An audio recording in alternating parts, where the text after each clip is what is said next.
Who are the coolest dudes on the planet? United States veterans.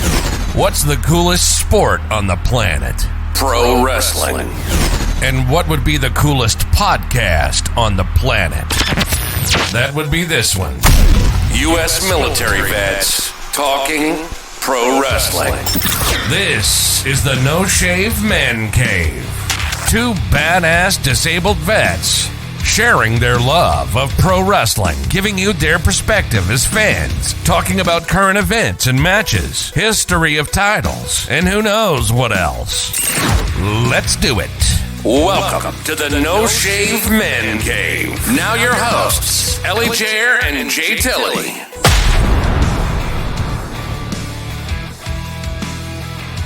Ladies and gentlemen, boys and girls, children of all ages, wrestling fans, and the sports entertainment fans, welcome to the No Shave Man Cave. I'm Ellie Jair. And I am Jay Tilley. And baby, I am so excited to talk about Dynamite because I'm a huge fan of commercials in crowds.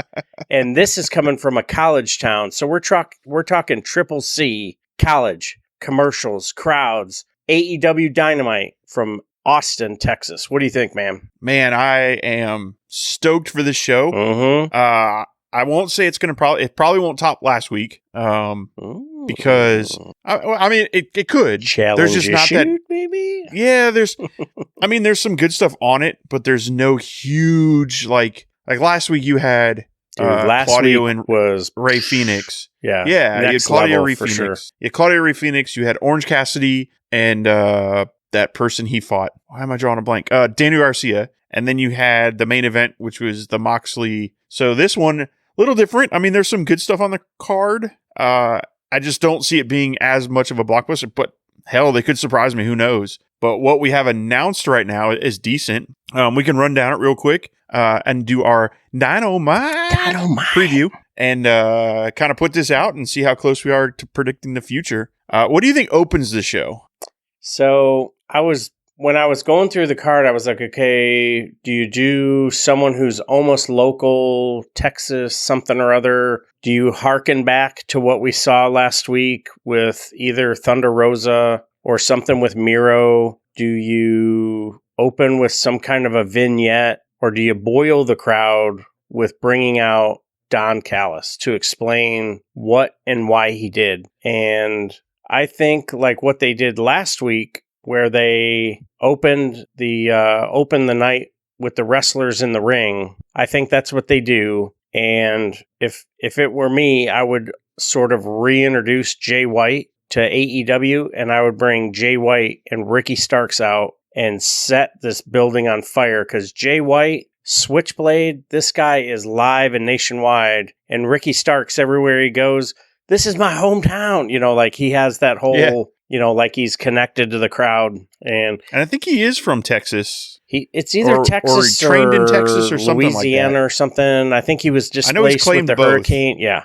So he's it seems like everywhere he goes, he's a hometown kid. So I think reintroducing the AEW faithful to who Jay White is, what he's about, who and what the Switchblade is against Ricky Starks. And really, now you're sort of on this pendulum, like, okay, I thought we were going to put the Rocket on Ricky Starks, but now you have Jay White, who's the former IWGP champion. He's held every title in New Japan. He's been there, done that. I'm kind of stuck, but I think they figure out how to introduce Jay White, keep them both strong. Maybe Juice comes out and, gets in the mix, and then someone comes to back up Ricky. And now we have a tag team match going into Forbidden Door, and everybody stays strong, but you get to know who Jay White is. That's what I would do. Yeah, I think you're right. I think it opens with Ricky Starks and Jay White. I'm just curious of where the story's going.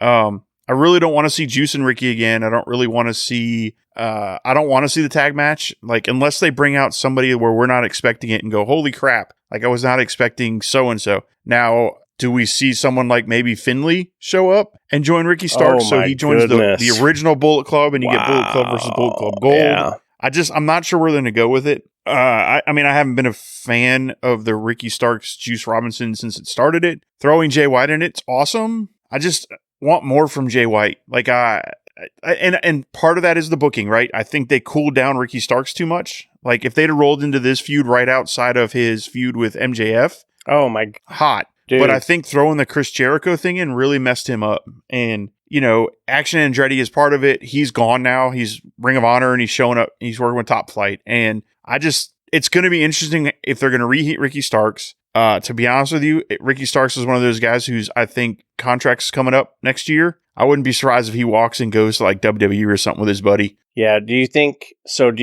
this is a product of poor booking meets like almost like punishment? You shouldn't have been, you shouldn't have been at the show. You shouldn't have been backstage with your boy. No, because I mean, Tony Khan has come out and said that he's never going to prevent his talent from going to other shows. I mean, no, I don't think so. I mean, He lets Moxley go to GCW. He lets them. I don't think so at all. I could see WWE doing something like that. Yeah, that's probably why my WWE brain just went petty real quick. So yeah, that's a good point. I think Tony Khan has such a great relationship and the open door policy with every organization from Impact to New Japan, GCW even, Bloodsport, and so that's a strong point. That's really good. So I'd be interested to see who's going to get kind of thrown in the mix. I don't want to upset the apple cart and bring too many people into this because anytime there's a good feud that catches steam, Jericho gets thrown into it. And I think where he is, Jericho's got a good thing going. And with the Roderick Strong situation, I think that's going to be a lot of fun. So let's keep Jericho over here. Get this situated with Ricky Stark. You are or you aren't going to rocket him. We're not. Okay, so we'll keep you mid-card. Stay entertaining. Oh, he does his little move, and then we move on. I have a bit of fantasy booking for this. Uh-oh. I would love to see Juice get involved. And if we are going the route of tag team or 2-on-2, I'd love to see Hook come out. So Hook and him have the relationship from when they were Team Taz. Like, Hook's not doing anything. I hated the stuff that they put him in with the deletion thing. I think bringing him into something like this would be kind of a neat. I mean, Hook and Jay White and Hook and Juice would be some good matches. So I would love to see Team Taz get back together personally. Yeah, that'd be solid, and that would get it would sort of start a new character build, get him away from the deletion situation. Yeah, it's strong. I like it. And then my prediction for what goes next is probably either Don Callis or Sammy Guevara, because those are your two talking spots. I'm guessing Don Callis, because so usually there's a lot more stuff on the Dynamite card leading into the show. So with this one being so light, I'm assuming there's going to be some extended action I would assume they're going to be either an extended like interview session that's going to get involved and break down to a brawl. So maybe like Don Callis and the Elite come out to confront him, and then BCC comes out and they have a brawl. I am very curious on what he's going to say, though. I'm curious if the BCC is involved in this I'm just curious. I'm curious if it's going to be just Don Callis was tired of Kenny Omega and his bullshit, or if it's, hey, I've been working with the BCC all along. Ha ha ha, you're injured and now we're going to move on. So I'm interested. Does Hangman make a return tonight? There's so many directions this Elite BCC thing can go. It's going to be top notch, man. And it just like, you bring, maybe you don't bring Hangman back tonight, even though he did. AEW is doing some house shows now too, which I think is really neat. So, you're getting some of your wrestlers a few more reps against folks that they wouldn't normally go against, especially on Dark and Dark Elevation, ahead of Collision, Rampage, and then whatever this Paramount $1 billion deal is going to look like. So I think, and you've talked about this for, I don't want to say a year, but more than a day, less than a year, that we are on the cusp of a golden era of professional wrestling. And with this Paramount deal, Impact is like quietly starting to gain some steam. MLW just hopped on Hulu. New Japan Strong is supposedly getting a TV deal. New Japan Strong is getting some good reviews. WoW is doing really good. Tessa Blanchard is making the rounds on the indie scene, trying to earn some street cred back up. So, I mean, there's so much going on in wrestling that whether it's an individual redemption story like Tessa or, just shy of NWA, they seem to like their YouTube situation. So, good on them, where Impact is getting better every single episode. Strongest women's division, I think, in professional wrestling. And Yes. AEW is going to absolutely benefit from it. And when Don Callis comes out, he's going to spit fire. And I can't wait to see how do they play Omega, and what does his character look like? Is he going to look like Mankind sitting down in the steam room? I told you not to leave. Or is he going to be like, I can't believe you did this to me, Don. We've been friends. We've been family. I'm going to get for like even. 40 years or something ridiculous. I mean, or is he just going to be like, okay, Don, you're dead to me? I mean, it could be one extreme to the other. Bye-bye, ta-ta for now. Like.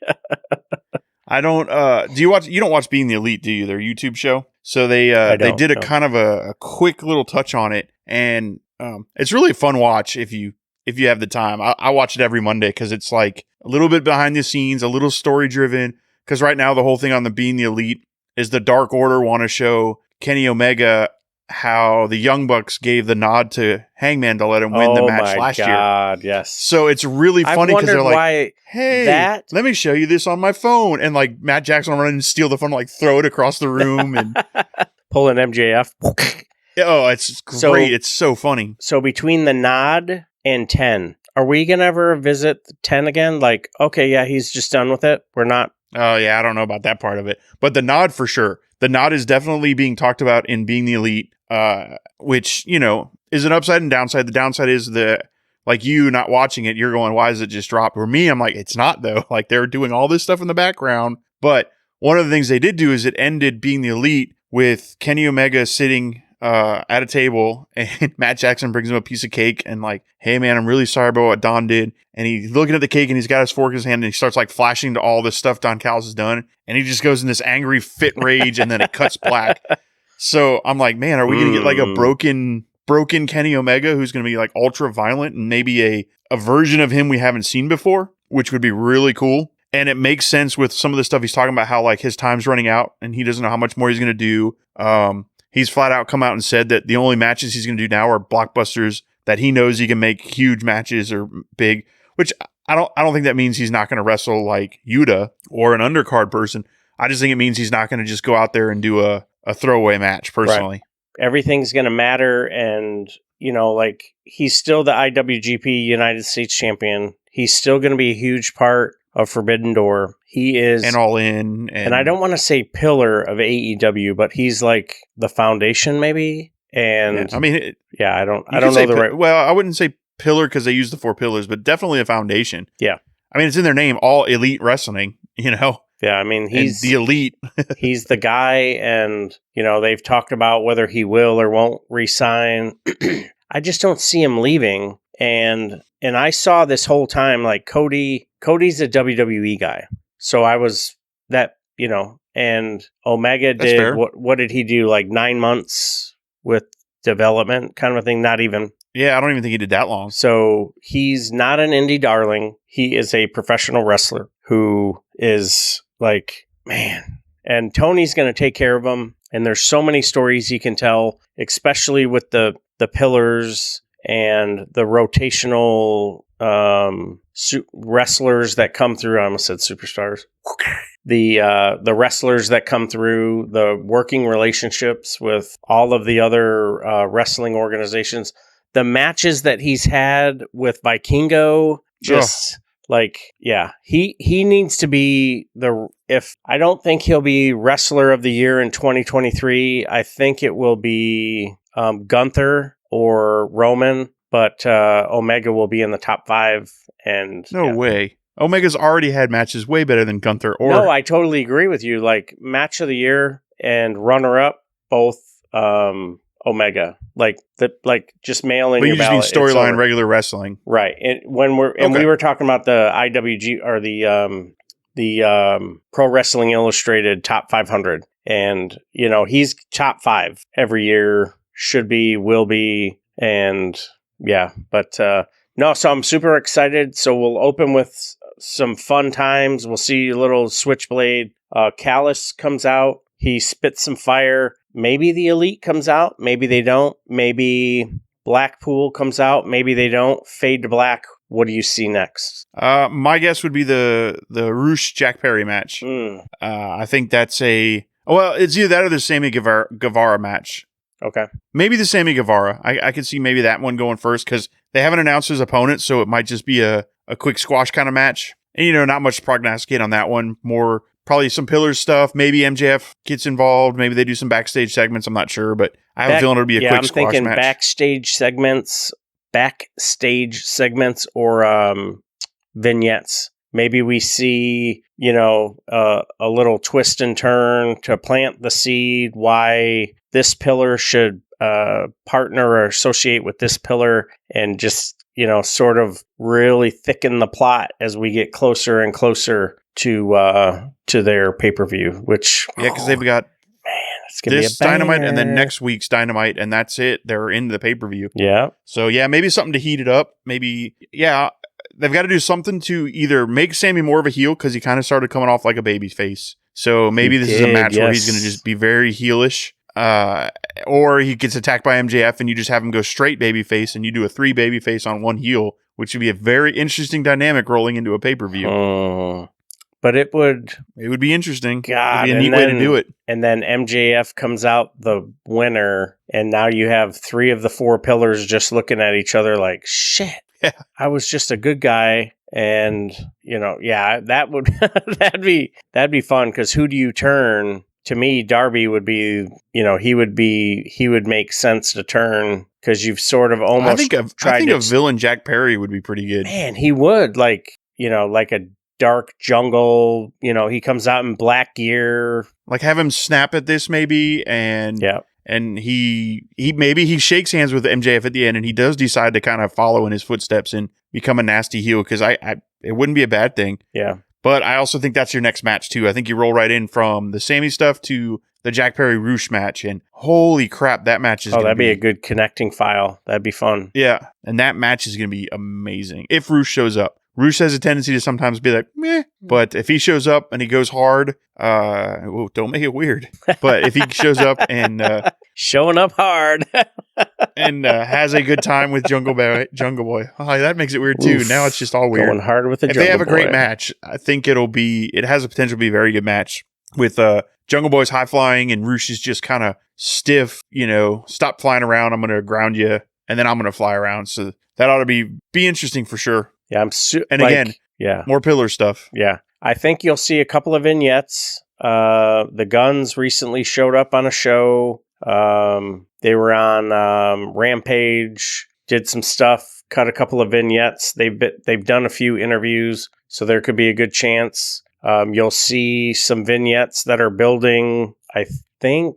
Do we hear the huge announcement this week? That's tonight. Yep. So that's where I think it's going to go in there somewhere. I just got goosebumps. Let's go. I can't wait. Prognosticate this? Here's your pencil. Click, click. So I think it's going to be. I think it's going to be the announcement of Collision, which everybody knows is coming, so I don't know if I'll consider that a huge one. And he says it's history-making for the company. So I'm guessing it's going to be a Collision. I'm guessing it's going to be a time slot, like, hey, it's going to be like 8 to 9 on Saturdays or whatever. But I'm also guessing it's going to be the announcement of CM Punk coming back. I think the combination of those 3, I would love for him to come back and say he's going to bring back the ranking system, but I don't think that's it. I think it's going to be Collision, CM Punk, and like details on Collision, like what it's going to be, is what I think. Yeah, I think. And then maybe it's just like to shine a little, he's going to go, oh, by the way, I've sold 70,000 tickets for All In.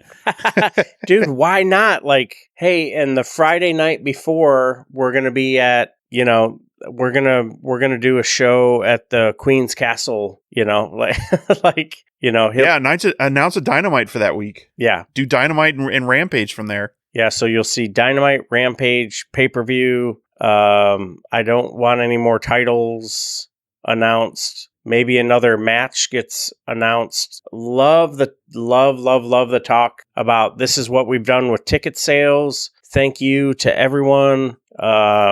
And then oh man, this is going to be such a great show. And then I can't wait for the announcement. I'm trying to think of other free agents that are out there. There really aren't any that you would roll out and say, oh, hey, by the way, Drew McIntyre is all elite now, and he comes out and, frickin' Claymore kicks everybody and their brother. But yeah, I think huge announcement. So now that rolls us into the second hour. And I think the second hour opens with a women's match. Yep, I agree. I think it's going to be your ladies match. I think it's going to be the Outcasts and Sheeta and Hayter and DMD.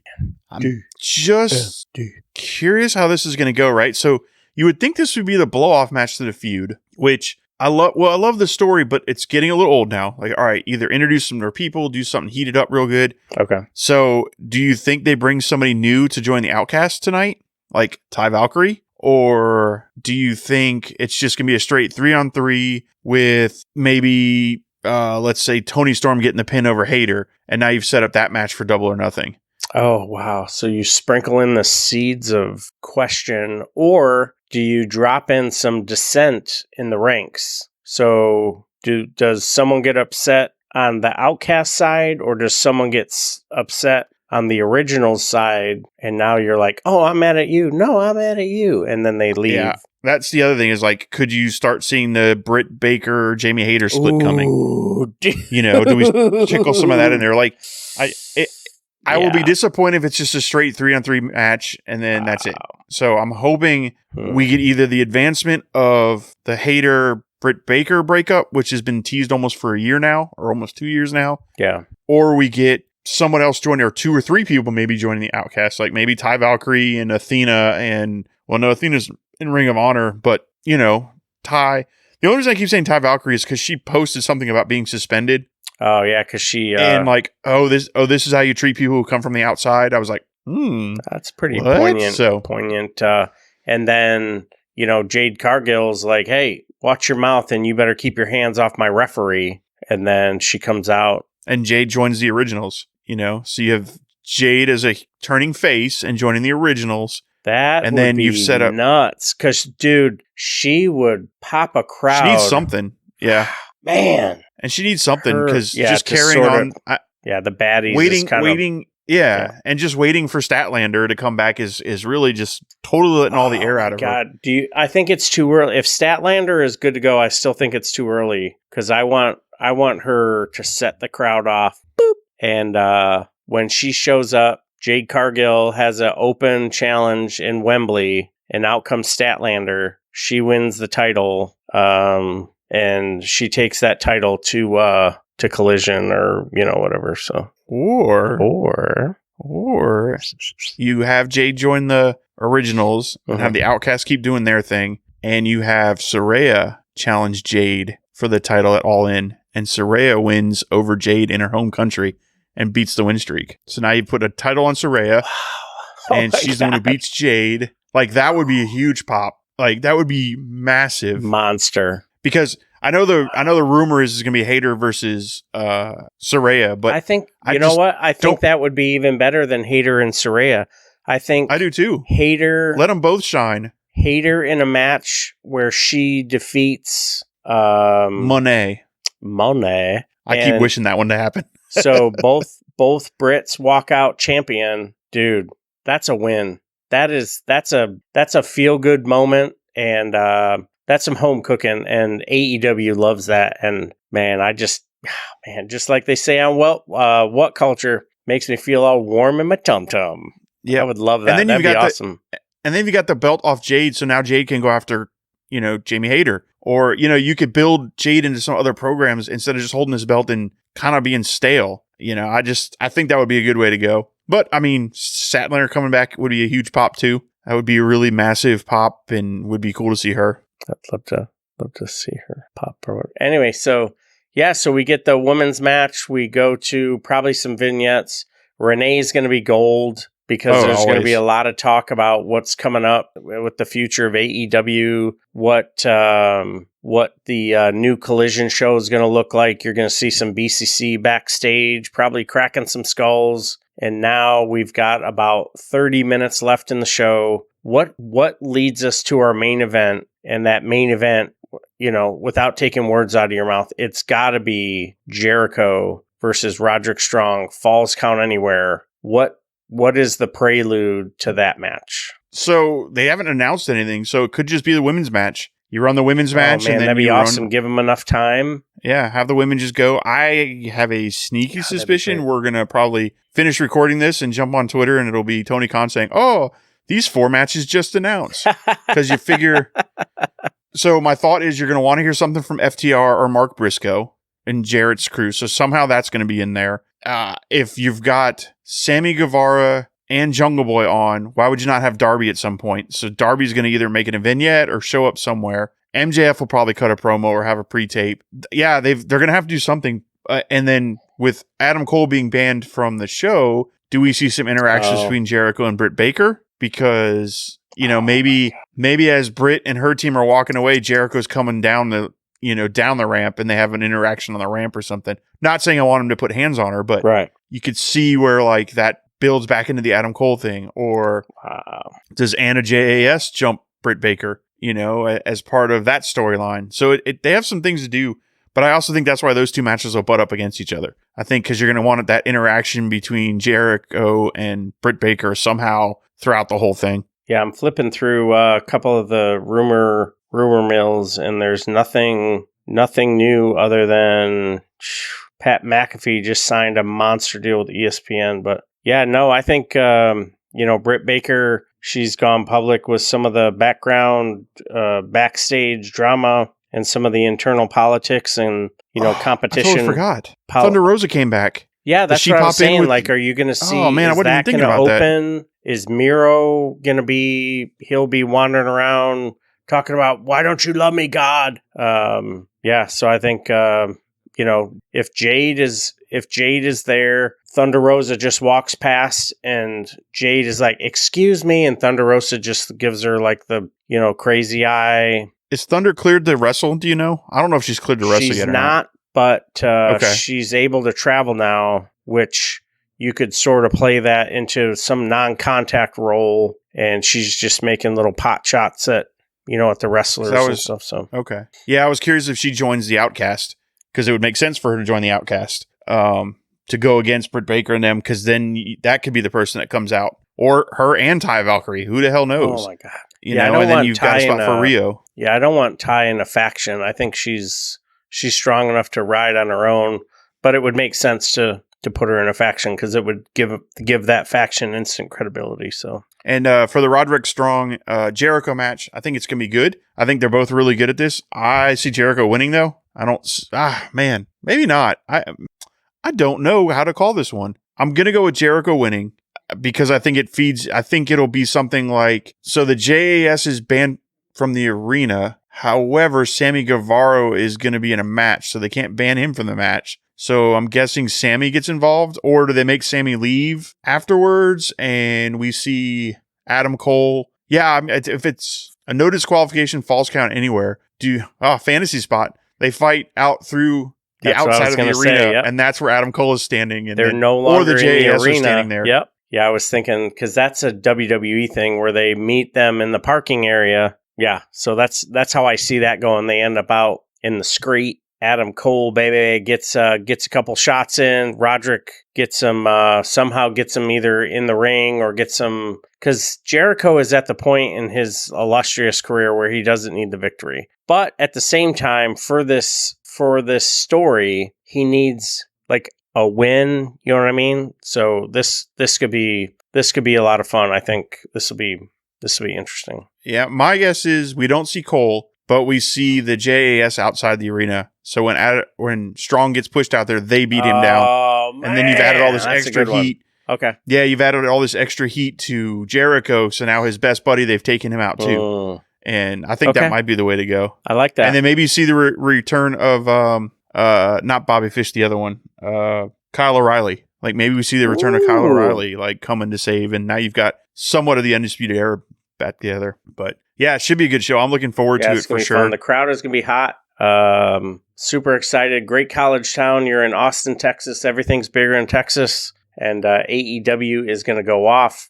It's going to be AEW on Wednesday. You know what that means. Hot crowd. You know what that means. Let us know what you think down in the comments below. this Twitter podcast drop when it goes out. And that being said, follow us on all our social, easy for you to say, follow us on our social media pages at No Shave Man Cave, all of them, YouTube, Twitter, all that good stuff. And if you like this sort of thing and are enjoying it, we have changed it up a little. We are doing reviews and previews, and we got a couple other things in store, including a potential new show coming in June called, what was that? Oh, you're shouting out. Yep. Coming in June called Roll for Recovery. If you listen to our 22nd, our mental health buddy of mine that comes on and helps us out, wants to start his own podcast. I'm going to help him out with it, and it's going to be talking about mental health and how video games and gaming in general can help people get through recovery. And then we're going to tell some of the stories of like, my buddy Rob, how it helped him out of his depression, me growing up, and all that good stuff. So Roll for Recovery will be hitting June. We'll get the exact date ironed out here soon, but that'll be a new podcast coming to our No Shave Man Cave. And anywhere you get your podcasts from, just follow us, subscribe. It's free. It doesn't cost anything. Hit the button. If you don't like us, you forget about it. You don't ever listen. I have like 30 podcasts I think I'm subscribed to that I don't listen to anymore, but we appreciate it all. And you know what time it is. It's time for that hot tag. Bump and hot tag feed, to the Hot Marine. Feed. Hey, thank you so much for joining us. Over 32,000 downloads. So many likes. We're pushing 1,000 over on the Twitter machine. You guys are the greatest. We wouldn't be here without you. We would, but it'd just be the two of us. So keep doing what you're doing. Like, follow, subscribe. The No Shave Man Cave. If you're in any distress, any need of any form or fashion, get that help you need. Dial 988. Get help somewhere. You are loved, and we need you back here every day. So keep doing what you're doing. Look out for yourselves. Look out for each other. And we'll see you on the floor. You've been listening to the No Shave Man Cave. If it's pro wrestling, we're talking about it. Unless we see something shiny and wander off into the woods. If you hang around long enough, we'll eventually come back. We hope you've enjoyed the show. Fire off your comments and be sure to leave us a 5-star rating, and we'll be back soon. But in the meantime, hit us up on Twitter, YouTube, and TikTok at No Shave Men Cave. Y'all be cool, and we'll see you next time on the No Shave Men Cave.